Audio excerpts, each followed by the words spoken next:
What's going on? I got too many videos that need to be uploaded. But we're going to set up a NAS and getting all that figured out. So, kind of been dealing with organizing through data and sorting through data and organizing stuff and getting stuff from multiple places all into one central location and going through that and organizing it all within there and sorting out connectivity issues and yeah. So, if you're not sure what a NAS is, network attached storage, basically it's best way to describe it, your own personal cloud. So that way I can, if I'm not at the house, I can upload my video files directly to my storage instead of keeping it locally on my computer and clogging up the computer with a bunch of stuff and then periodically dumping that to an external hard drive. It also, some, not all, have multiple drives, so you can set it up in a RAID. So basically, if you have a hard drive fail, you won't lose data, or theoretically, you should not lose data. I'm sure there's cases where data has been lost, so I'm not gonna say you won't, but in theory, data is written on there in such a way that you should not lose data. Now, one thing I wanted to talk about is I use this camera all the time as my vlog camera. And I'm always looking at new cameras and just new tech and just new stuff. Um, just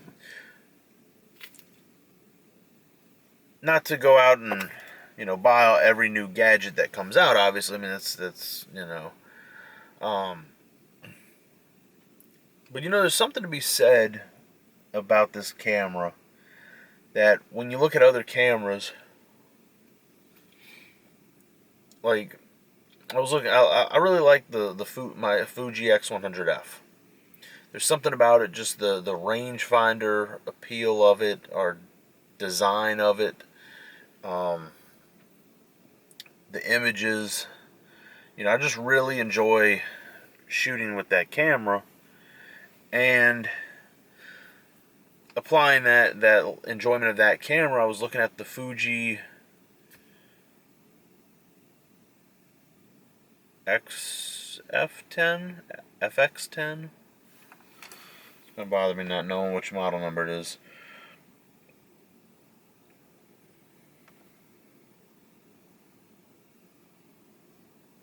Doing a quick Google search. The XF10. Now, I really like my X100F. So I was looking at the other Fuji camera. It's about the same size as, from what I remember, as my RX100.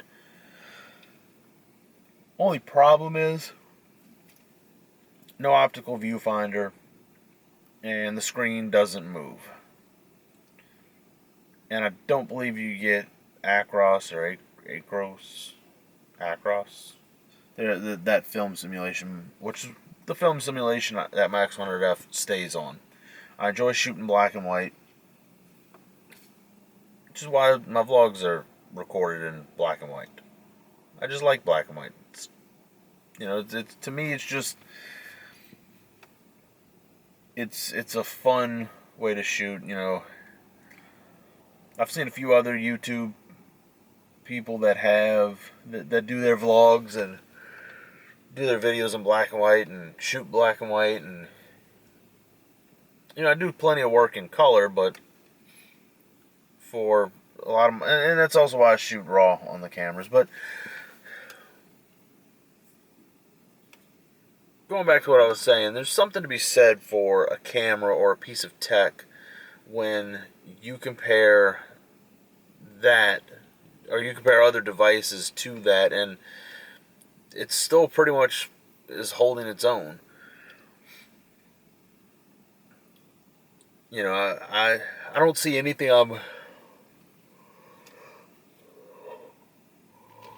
that I would gain going to the Fuji and replacing this camera. I see stuff I would actually lose if I went to it, and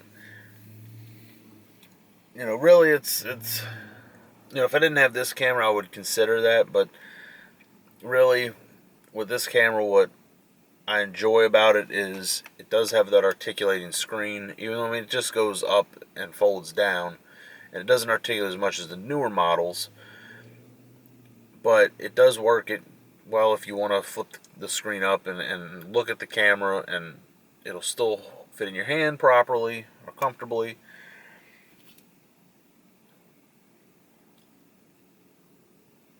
So for me, I'm sticking with the RX100 cameras as my compact point and shoot, and my, I guess you would say, like mid-size or large point and shoot will be the X100F. Now, I do think when the next X100 comes out, I'll probably upgrade to that and go with the black. If they offer black and silver, I'll probably go with the black one this time. I like the silver, but I like how just the non-flashiness of a black camera. I'll probably take the shutter button, as long as they keep a threaded shutter button. Move that over, and probably move my thumb rest over if I can. Switch out my lens hood for a black version for it. But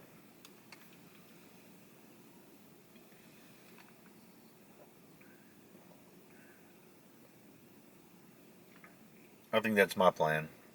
Now, I mean, I'd upgrade to it if there's not enough improvement on it. So there's that.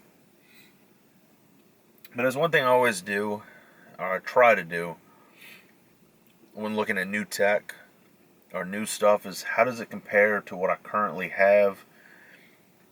Is it replacing or filling a void that, whenever I bought the iPad, granted, you can justify anything that you want to get, but there was a lot of times where I found I wanted something more than a phone, but not a full computer. So, you kind of go through and you weigh all the pros and cons and how it would benefit, your needs and if it fits your requirements, and that's my logic to it. And a lot of times with stuff, I'll put it on my Amazon wish list, and eventually you get it or you don't get it. Or in the immediate, it's like, I really want this, I'm thinking of getting this, and then as time goes on, you kind of realize I don't really need that.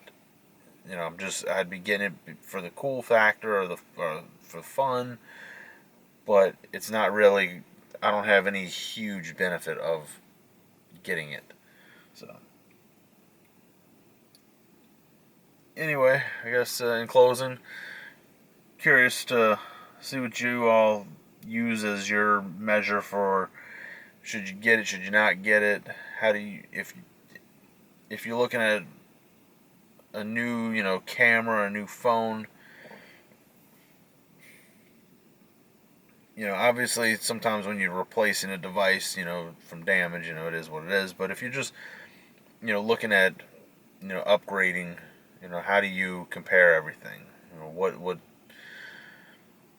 What qualities do you look for in devices? And I don't know. Thanks for watching.